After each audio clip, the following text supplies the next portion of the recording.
जय Malhar news चॅनलच्या सर्व प्रेक्षकांना सपना चौधरीचा नमस्कार। नंदुरबार तालुक्यातील अवैध गौण खनिज वाहतुकीतील वाहनांचा लिलाव ठेवण्यात आला असून लिलावात सहभागी होण्याचे आवाहन तहसीलदार प्रदीप पवार यांनी आवाहन केले आहे। नंदुरबार तालुक्यात अनधिकृत गौण खनिज उत्खनन व वाहतूक करताना जप्त करण्यात आलेल्या वाहनांचा लिलाव 21 जानेवारी 2026 रोजी दुपारी 12 वाजता तहसील कार्यालय नंदुरबार येथे होणार असल्याची माहिती नंदुरबारचे तहसीलदार प्रदीप पवार यांनी सांगितले आहे।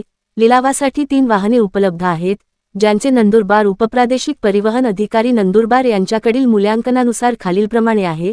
ट्रक वाहन क्रमांक MH20GC 3594 या वाहनाचे मूल्यांकन 44,41,000 रुपये आहे।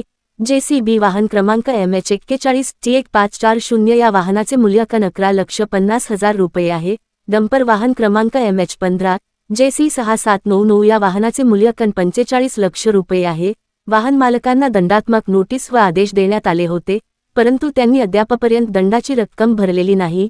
त्यामुळे महाराष्ट्र जमीन महसूल अधिनियम 1966 च्या तरतुदींनुसार सदर वाहनांवर जमीन महसुलाची थकबाकी समजून हा लिलाव करण्यात येत आहे।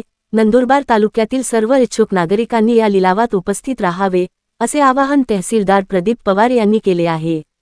सपना चौधरी, जय मल्हार न्यूज, नंदुरबार। सर्वांना नमस्कार। मी प्रदीप पवार, तहसीलदार नंदुरबार। तहसील कार्यालयामार्फत वेळोवेळी जी अवैध गौण खनिज वाहतूक करताना जप्त केलेली वाहनं होती, त्या वाहनांचा लिलाव आपण 21 जानेवारी रोजी दुपारी 12 वाजता तहसील कार्यालयामध्ये आयोजित केलेला आहे।